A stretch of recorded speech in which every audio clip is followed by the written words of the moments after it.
hosts. I'm Diane Bortoletto. And I'm Monique Chiccato. Let's do it.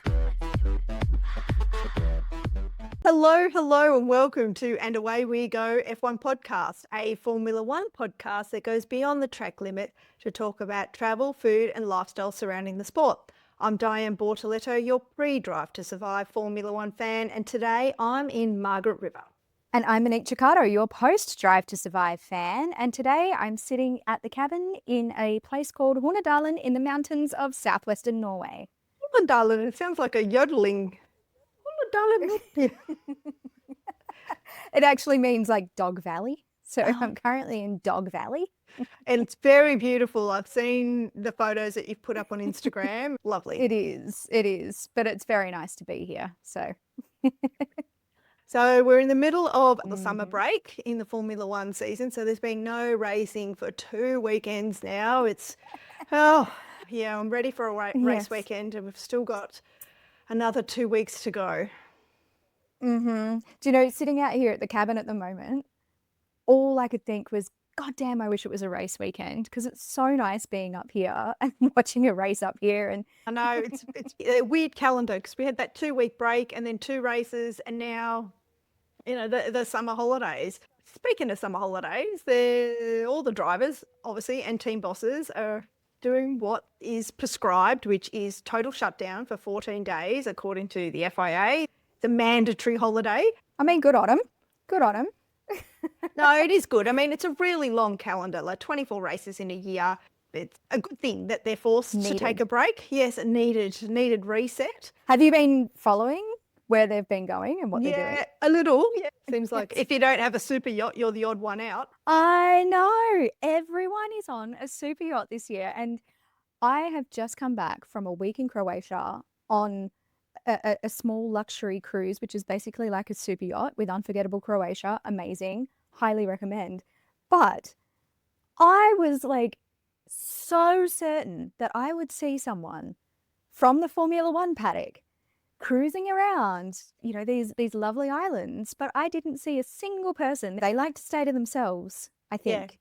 Yeah, I guess if you're somewhat of a profile of a Formula One driver or a massive celebrity, then, you know, a super yacht is the perfect choice for a holiday, isn't it? Because you can move whenever you want. It's private, so you're not having to mix with the great unwashed. You're not being harassed by the public all the time, asking for autographs and selfies. What? We'd never do that.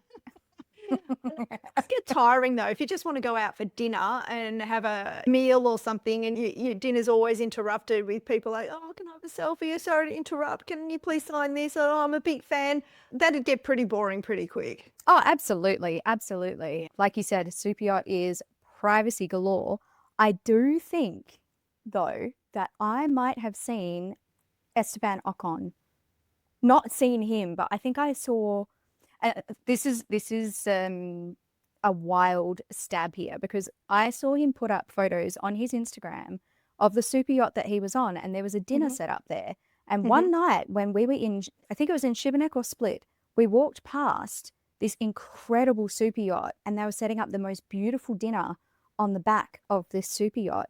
And it really, really looks like the setup that Esteban had in his photos. And I was trying to work out from the photos if he could have been in Croatia, but I couldn't tell, because a lot of these places, when they don't tag where they are, look very similar to each other. But Esteban Ocon has been on a super yacht just recently. He did tag Mero's yacht sharing in that post, so you can have a share of a yacht. So I'm guessing whether he's promoting them, so maybe a borrowed yacht. So it might have been the same boat. It could have been anyone on board, I guess. I'm going to say it was Esteban when I walked past. Why not? I'm just going to say that. So, but yeah. And I did also see some fabulous Instagram stories. I think it was on Kelly Piquet's Instagram, of Max on like a water scooter with Penelope on the back. Oh, yeah. So again, he has been on a super yacht in Sardinia, as we have worked out, and he was with Toto Wolff on a super yacht together. So that's the second time this year that they've been spotted. Allegedly, the photo that was posted was taken just the day before you know, always got to take these things with a pinch of salt because you just don't know what's real, what's fake in this AI era that we're in at the moment. Yeah, so both Toto and Max have been in Sardinia. Actually, there was someone else that was in, Max and Toto were in Sardinia, and someone else, oh, Charles Leclerc was in Sardinia as well. So not together though, but Charles on a super yacht again Yes. I saw in Charles Sardinia. in Saint-Tropez as well, on land. Yeah, that was one of the posts that I saw. So he's been doing the round. Did you see Charles Leclerc in the kilt for Chivas Regal? No. A promotion that Chivas Regal, because he's an ambassador or got a partnership with the Scotch whiskey brand, Chivas Regal, and they posted a photo of Charles Leclerc in a kilt, and it just, I mean, you know, like he could wear a paper bag and still look good, but it was very kind of weird and jarring for me to see a Monegasque in a Scottish kilt. It just looked strange. Yeah. Yeah. Interesting. No, I didn't see that. I only saw a wonderful photo of him on the back of a super yacht on a sun lounger with Leo on the other, his dog. Yes, It was yeah, very, very cute. yeah. But I feel like Sardinia seems like the place to go because this is the third time it's kind of come up in the last, like, let's say 4 weeks, because we Yeah. saw Max and Toto there a few weeks ago before it was confirmed that Max was staying at Red Bull. Exactly. We've now got Max and Toto, whether they're together or not, in Sardinia again, and Charles Leclerc. So maybe next year I'm going to try and book a summer holiday to Sardinia. I've never been. But Oh, it is so beautiful, Sardinia. It is.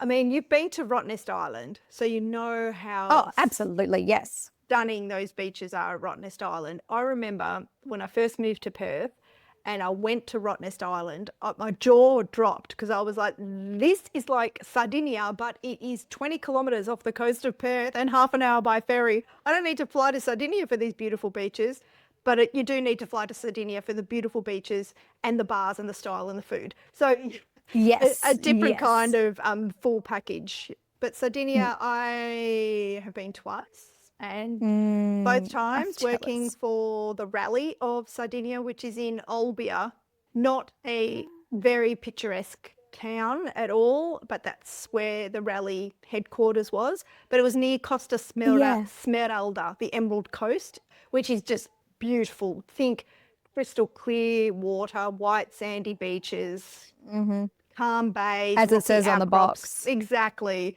I've been to Cagliari, which is right in the south of the island, twice as well. Again, beautiful, just beautiful. And inland Sardinia, so the Sardinians, they're very different to Italians. Like the difference is greater between Sardinians and Italians, or Sardi, as they say in Italian, and Italians. It's a bigger difference than it is from Sicilians and Italians. So Yes, yeah. yeah, their culture, their language, their food, a lot of sheep cheese, sheep products. Yum. One of the great Sardinian dishes is they're like little dumplings, pasta dumplings, usually stuffed with kind of a potato mint cream. Sometimes served with like a fresh tomato basil sauce.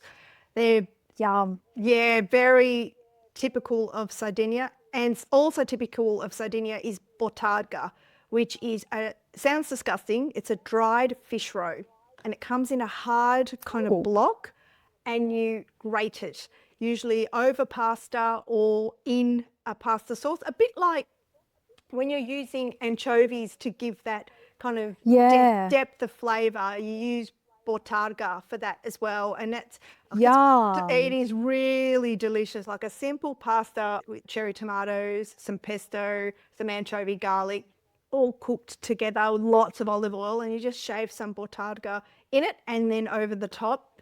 Just delicious. And it's Yum. expensive. It's not very cheap. I've had a conversation with someone, and I can't remember who it was a fellow travel writer. They had been to Sardinia and they loved Sardinia, but they're very much on a crusade to, I guess, educate people that Sardinia isn't just the Emerald Coast. And everyone thinks of that when they think of Sardinia. But then when you get to maybe your less picturesque towns, like you mentioned, it's very arid and rocky and not at all what you would picture when you see those beautiful beaches. Yeah, it's because Sardinia was attacked and invaded lots and lots of times over history. So the people of Sardinia lived inland and they were sheep graziers, was what a lot of them did, which is why there's a lot of pecorino, like sheep's cheese, in Sardinia. They weren't beach dwellers, coastal dwellers traditionally, because that was an unsafe place for them to live. Yeah. Yeah. Ah, interesting. And now we all go to Sardinia and populate their beaches for them. Yeah. Well, one of my favourite things about Sardinia is its bread. And their famous bread is called pane carasau, which means sheet of music. And it's really, think of a pita bread, but super thin and single layer pita bread. And it's just dry and hard. So if you put a pita bread in the oven, you get a similar kind of effect. It goes crispy. And it's usually just with salt and rosemary on it. And they put it in the middle of the table and there's like layers of pane carasau, and someone normally sticks their finger in the middle and cracks the bread, and you just, eat it with a sauce with what you're eating. It's quite fine, so it doesn't really hold dips and stuff. It cracks a lot, but I just eat it like chips. It's just... Yeah, I was going to say more of a standalone kind of thing to eat. Well, speaking of Sardinia and Sardinian food and all great things Sardinian, apparently drivers don't like to stray too far from Sardinia, because I saw that Alex Albon was in Corsica, which is just above Sardinia. So we're in a very similar kind of area. And did you ever get to go over to Corsica while you're in Sardinia? No, I didn't make it to Corsica. No. Corsica's France. I stayed in Italy. It's crazy, isn't it? Because these two islands, they're so close together when you look at them on the map, and they're kind of like in the top little corner, I guess, like of the coastline where it changes from Monaco into Italy. It kind of sits up in there, but one of the islands is French and one of the islands is Italian. Yeah, So, smack bang in the middle of the Mediterranean. Yeah, Alex Albon has been, again, on a super yacht around Corsica. They're not very fond of tagging where they've been, but it's interesting when they do. Alex has tagged it, and to be honest, when you look at the photos, you wouldn't really be able to tell whether he was in Corsica or in Croatia or in Greece, because a lot of these places tend to look slightly similar when you're only looking at when you're only looking at beaches and kind of like coastal parts. Did you see Kimi Antonelli in Sardinia being a DJ? No, I didn't. Oh my gosh, how cute. The clip that I saw was just of him at the DJ and someone introducing him and the crowd going wild and him, lapping up all the attention. So he was in Sardinia too? Yeah, yep. Well, especially the north of Sardinia, there's a place called La Maddalena, and that is the holiday spot for the rich and famous. A lot of celebrities go there. Flavio Briatore used to have a place there back when I was working for the World Rally Championship. Not sure if he still does. Flavio was also spotted on a super yacht with none other than F1 boss Stefano Domenicali. So I saw that, and I find this really interesting. So apparently they've been friends for many, many, many years because they're both Italian. And I get that. That's fine. Yeah. But does this friendship have anything to do with the fact that this lifetime ban from Formula One has been lifted for Flavio? Well, I don't know if it was a lifetime ban. It was a lifetime ban, and then that got overturned in court. He's still marred with that controversy of, asking a driver to crash so another driver could win. That was Fernando Alonso. It was a long time ago when he asked, I think it was Nelson Piquet Jr., to crash, which enabled Fernando Alonso, his other driver, to win. So it was a big, massive. That is, yes. So yes. do you think that his friendship had anything to do with that, or am I just... No, I mean, that was overturned a long time ago before... Okay. Yeah, long we're talking maybe a year after he was given the lifetime ban, less than a year, when it was appealed and overturned. Okay. Yes. So him being mates and holidaying with Stefano has nothing to do with the fact that he's now back in Formula One. Okay, I've cleared that up. I don't think so. I don't think so. And given that they've both been involved in Formula One for a million years, then you can understand why that they're friends, right? Yeah. And they're both Italian. Yeah, that's right. The motorsport circle is small. The motorsport circle in Italy is small. The motorsport circle of Italians in Formula One is even smaller. So I can see how they're friends, but no, I really don't think that his return to Formula One had anything to do with Stefano. And where were they holidaying? Don't know. It was on a super yacht, and Oh, shock horror. yeah, exactly. Who's the odd one out? Do you know who the odd one out is? Who? No, Lewis. definitely not George Lewis Russell. Hamilton was the odd one Lewis? out. So Lewis Hamilton, not on a super yacht, but seen spending lots Somewhere of very quality. green. Somewhere very green, somewhere very hilly, probably the UK. Not sure, but somewhere with his dog Roscoe. So he was spending a lot of quality time with his BFF. Yeah. I love how prominent a lot of these Formula One dogs are in the summer holidays as well. It's really nice. It's so nice. And I did notice when I saw Hamilton's post, I was like, oh, this is quite the departure from, sun, super yachts, water. He was the only one that was like Lewis and Pierre Gasly.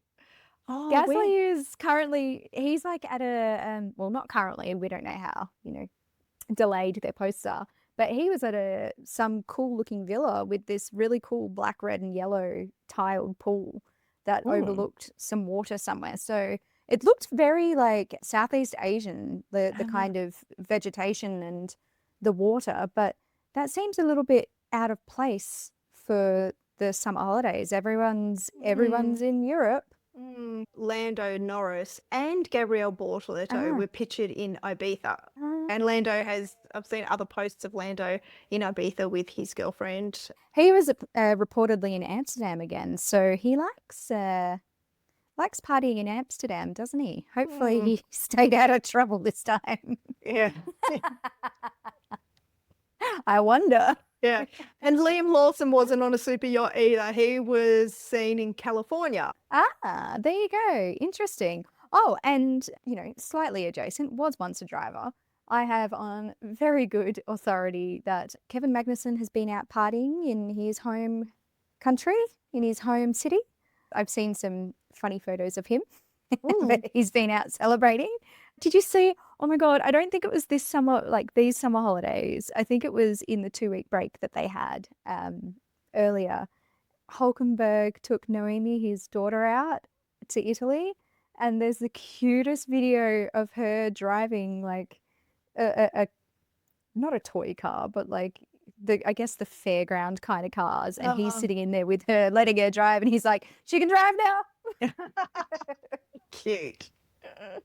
It was so cute, seeing him with his kid like that. It was very, very sweet. So it looks like they're all having the most wonderful time. I mean, as if you wouldn't have the most wonderful time when you're on a super yacht in the middle of the Mediterranean. Like, But speaking of kids and cute, you probably saw Oscar Piastri's post that he's now an ambassador for My Room, the children's cancer charity. And he met this sick little kid called Cruz at the Australian Grand Prix. He's become an ambassador now for My Room Children's Charity. So that was his post during the summer break. Oscar posting the wholesome content. yeah, don't know what he's been up to. No, he's kept it under wraps, but it was nice that his mum commented on that post and said, proud of you, Oscar. No, I am too. Yeah. I think that's a very worthy cause to get behind. Good on him. Yeah, absolutely. Oh, how sweet. Yeah, that's much more wholesome content than the shirtless thirst traps that Carlos Sainz has been posting of him driving. And George Russell. And George Russell, yes. Does he ever have his shirt on? Let's be real. You know what? Show off your best features. Yeah, but Carlos was Oh, holidaying with his bless. dad, which was so nice on a super yacht. Yeah. I think it was And maybe with his whole family because there was a yeah, photo of him holding a child as well, which I think is his niece. So, mm, yes, I think you're yeah. right. Oh, and I did also see that Pierre Gasly has dropped a teaser of a new drink that he's launching. Mm-hmm. Mm-hmm. Yeah, They all so seem to be launching beverages as side projects, which yeah, I feel like is a good segue into how you can meet drivers. that is a good Oh, segue. Great segue. yeah. Segueing into meeting drivers because I have been living in Europe for 2 and a bit years now. We have done summer holidays in Europe for 3, 4 years religiously. And we've been to Monaco, we've been to Cannes, we've been to um, Villefranche, we've been to all these beautiful Croatia. And in my head, I was like, oh, we're definitely going to see Charles Leclerc walking down the street or driving his Ferrari. Never seen a driver. So I wanted to, I guess, talk to you about meeting drivers because I know you've met drivers before and I'd never met one. Well, we've got a story from one of our great listeners. Thank you, Matt Grant, for writing in with a story. He said that the first driver he ever met was Ayrton Senna in Oh, 1987 wow. at the British Grand Prix. And he says, I'll just read this out, his message. I was walking down pit lane before the race when it was possible to do so before the dawn of passes. And I noticed that a large section of the crowd were pointing in my direction. And when I turned back to see where I was going, bam, I walked straight into Ayrton. I guess they were pointing at him and not me. He was incredibly kind. He actually apologized and shook my hand, and then he was off. So I didn't really meet him, but literally bumped into him. Wow, that is so cool. I mean, Total. of all Yeah. places, in a pit lane seems like a pretty good place to maybe bump into someone. Yeah, yeah. So Wow. where else would you meet drivers, Minnie? Okay, so I have tried accidentally bumping into them in Monaco, and that is not a foolproof plan. So I was looking into some more kind of foolproof ways, and I guess I came like this close to actually meeting or bumping into Max Verstappen and Yuki Tsunoda when I was at the Paddock Club in Bahrain. Obviously, Paddock Club, you don't get access to the actual paddock, that you have to be a guest of the teams or tag heuer or something like that to get access to the garages and all that sort of thing. But often when you're in the paddock, they have like these random little, I guess, not meetings. Yeah, guest appearances. That is the word I'm looking for. Thank you. So I came this close to maybe seeing them and meeting them. But I did also make a very big fool of myself by yelling out Aussie, Aussie, Aussie, oi, oi, oi to Jack Doohan when I saw him walking in the paddock. Very embarrassing, which then makes me think that if I did actually meet a driver, it's probably best I didn't because I don't know what I'd do or say. I'd probably like spontaneously combust or something. I think if you buy Paddock Club tickets, there is a slight chance. Some of the other things that I've seen pop up, we had friends, fellow travel writers who aren't Formula One fans. Oh, what a wasted ticket. No, but they're not Formula One fans, but they got to go to Valtteri Bottas had an event that was promoting his gin in South Australia because he has a gin, Oath Gin, with his girlfriend, Tiffany Cromwell, cyclist, Australian, and they were both there talking. And you could buy tickets to this event. So I feel like these kind of side quest events are a really good thing to keep an eye out for, right? Also, like Daniel Ricciardo and his Enchante, he's got physical stores and does pop-up stores with that, and sometimes he makes appearances there. So even though he's not on the grid at the moment, we still consider him, an exciting F1 driver to meet for sure. When the Australian Grand Prix came around this year, you spoke about Charles Leclerc's ambassadorship of Chivas Regal before. He did an event with them. It was a small ticketed event that you could buy tickets to, and he was playing piano at this whiskey event. So, like, imagine just rocking up to this small, intimate event, having some great whiskey, and Yeah. Charles Leclerc is there playing piano. Like, Yeah. so yeah, they kind of do these really fun little side pop-ups. If you're a longtime F1 fan, there are also lots of things happening. There's a real crossover at the moment between travel and Formula One. A lot of brands are sponsoring or they are doing F1 adjacent kind of tours or cruises because they know how big this of an opportunity this is for them as a brand. But I know that Celestial Cruises does a cruise out of, this year it's out of Abu Dhabi, but they have David Coulthard on board. And David Coulthard and I think Pinkham is on board as well. And they're doing Pinks. yeah, so they're doing some talks. And I was having a look at the package. It's actually really cool. Like you get a full weekend pass to the Abu Dhabi Grand Prix. You get accommodation in Abu Dhabi, and then you get on this cruise where David Coulthard and Natalie Pinkham are, and you do a 5-day cruise of the Middle East. So, Wow. like, how cool is that?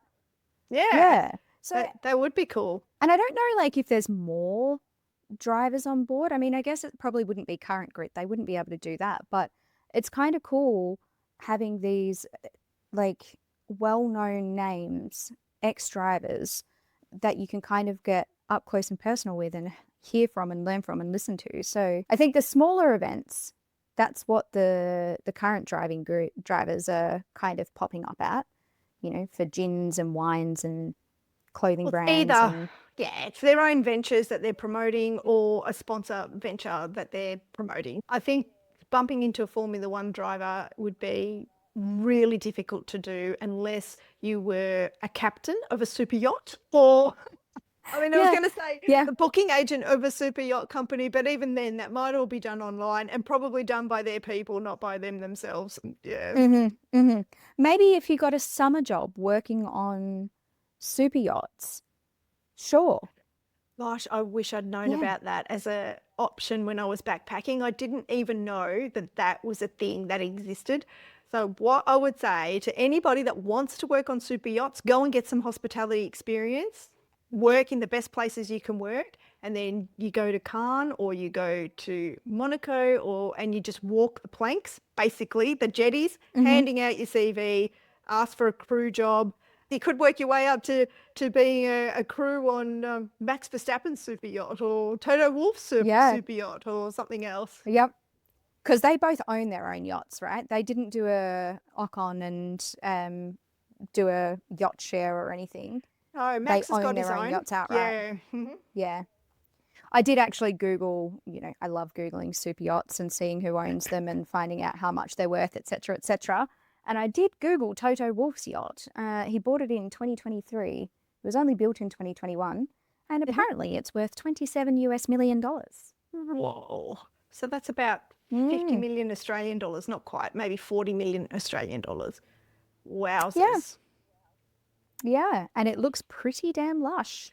Yeah, and it's just the cost of the yacht, So- right? Then you've got the the operating budget for it. The mooring costs are just so expensive as well. And yeah, I mean, Yep. crazy. It's another Yep. world. Because, yeah, another world that these, you know, private jet flying, super yacht owning Formula One drivers live in. So, and it's interesting, you know, seeing the difference as well between drivers like Max Verstappen with his own private super yacht and own private jet. And, you know, he seems relatively humble. Like, I'll give him that. He seems relatively humble. But, you know, seeing the difference between someone like Max versus someone like, let's say, Liam Lawson, who's very new to the grid in Team RB, still trying to prove himself and, you know, seeing the difference between A, their incomes and B, what that affords them. Yeah. Kinds of summer holidays that affords them. Yeah, well, how long's Max been in Formula One? Must be He was Eight- 16, wasn't he? Yeah, he's had years of that paycheck, you know, which has just gone up and up and up and up, right? Like with every world championship. But also, Kelly's father is Nelson Piquet. Like, she's not come Yeah. from the streets of Bunbury. No, Like, I know. Imagine, oh, maybe their daughter might be the first. Little Lily she might be the first Formula One driver on the grid, a descendant of Nelson Piquet and Max Verstappen. Crazy. yeah, it just blows my mind. I love talking about all these things, all the behind the scenes of Formula One is what makes it so fun. It sure does. It sure does. Well, some other news that I've heard, Monique, not great news, but I've heard that Daniel Ricciardo had a motorcycle accident in Queensland and is in hospital. Suspected collarbone did. injury. That's all I know. Thank God he is only a collarbone injury because, you know, he is a bit of a rebel on those motorcycles when he's he's a back home in daredevil. Australia. Yeah, he loves it. He loves Yeah. the dirt bikes. He loves getting out there amongst it. But yeah. But I did meet Daniel Ricciardo. I did an event where he was the star attraction in Perth. Gosh, was it 2018? Several years ago now. And Daniel Ricciardo and the RB11 car was brought to Perth and raced against a drag car at Guanana Raceway. And, Oh, wow, yeah, woo. yeah. And they also closed St George's Terrace, which is the main street of Perth, and had Daniel Ricciardo do hot laps up and down St George's Terrace. And they also had Alistair McRae in a rally car, a few other rally cars. They had a couple of V8 supercars as well. But the main attraction was the F1. DR. DR, yeah. Working with him, I was the PR, the publicist for that event, and working with Daniel he's just the true professional, like really amenable, really nice, like as you would expect, you know, we're seeing him online. But because this Yeah. event was really targeted to, you know, locals and selling tickets to come to the event, the local media in Perth are not Formula One experts. So Oh, yeah. Sorry. And this is actually pre-Drive to Survive. So it was before Formula One mania that we're in at the moment. Daniel, in every interview, he was being asked the same mundane, basic kind of questions. How fast is a Formula One car guy? Oh no, there was a bit of conjecture at the time about Red Bull. So they were asking him some questions about that, but they were just really kind of basic questions. And I was in the background doing an eye roll, like, oh my God, not this question again, for God's sake, can't they think of something more original? But Daniel would just look the reporter in the eye and answer the question like it was the first time he'd ever heard it, and just really sincerely, really genuinely. And I just take my hat off to him. I was like, wow, you're very professional. I guess it shows why he gets so many deals then, because not only does he have this kind of, you know, effervescent personality, which at times can make you think that he's unprofessional, but he's absolutely not. Clearly, when No. behind the scenes, he is the guy that's like, got to get this done. This is what I'm here for. Yeah. I will give you what you've come for. Let's do this. Like, good on him, as opposed to someone like Max Verstappen, Yeah, who just who's Who just- like, doesn't Nope. entertain stupid questions. Yeah, exactly. Exactly. ah, But I also met Mark Webber as well. That was another Formula One driver I met again at another event, a Red Bull event. It was when the Red Bull Air Race was being held in Perth, which was a race of small planes that would, as a sport, it was like really hard to follow. No one really knew the rules, but as a spectacle, it was fantastic. They see all these planes flying through these massive inflatable pillars that were on the river. So you had the city in the backdrop. I remember this. Yeah, so they had 100,000 people on the, you know, on the South Perth foreshore. It was a massive deal over a weekend.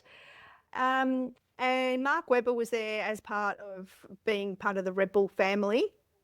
And I felt really sorry for him actually, because he was in the hospitality VIP area and just sitting in the corner of the marquee as far away from anybody as he could possibly be. And he was just on his phone. Like he just clearly was forced to be there and did not want to be there. Yeah, I went up and said hello. I wonder why. I said, well, I mean, if you're forced to be somewhere and you don't want to be somewhere, like, you're not going to be stoked, are you, spending your time? Yeah, but it's your job. Well, he was he anyway. was very unhappy that day. I did go up to him because Mark Webber, of course, grew up in Queanbeyan, which is just outside of Canberra. So I went up to him and said, well, you know, you're from Queanbeyan, you know, and I knew Queanbeyan quite well. Yeah, he just did not engage. Yeah. Oh, boo. Mm, Bad day? Maybe it was a yeah, bad day. maybe it was a bad day. He was not, like I said, not engaged. It wasn't just me. He wasn't engaging with anyone. Yeah, well, at least you've met some drivers. Yeah, and one more. Australia's last Formula One champion, Alan Jones, who won the championship in 1980.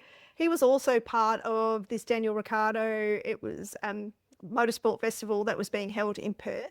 So yeah, I met Alan Jones, and he's a lovely chap, very chatty, very amenable. Yes, he did a heap of interviews when I asked him to. He was great to work with. Oh, I love that you've met like all these Australian Formula One drivers. Maybe that's another way that people can meet Formula One drivers is work for the brands that work with Formula One. Working for brands that are associated with Formula One is also a good way to get into Formula One and work for a team or Formula One itself or the FIA if that's something that you wanted to do. Well, it's been super fun talking about drivers and holidays and, you know, still talking about Formula One, but not talking about race wins and what's happened on track. But yeah, keeping up with the Joneses. And I would be on a super yacht as No. well. Like, why not? What a Exactly. lovely way to spend a holiday. Been super fun. So if you guys enjoyed what you've listened to or watched, if you're watching us on YouTube, you can like, comment, rate, do all of that fun stuff on any of our episodes. You can also find us on social media. We're on Instagram, TikTok, LinkedIn, and Facebook. Or you can email us at andawaywegofpodcast@gmail.com. Yeah, we do love hearing from our listeners, and it gives us a massive thrill when, especially on YouTube, where every little like and every little comment really helps get our content more eyeballs. Thanks in advance for supporting our podcast. I hope you enjoy listening as much as we enjoy creating it. Thank you, Monique, and thank you for having us in your ears. Until next week, and until lights out.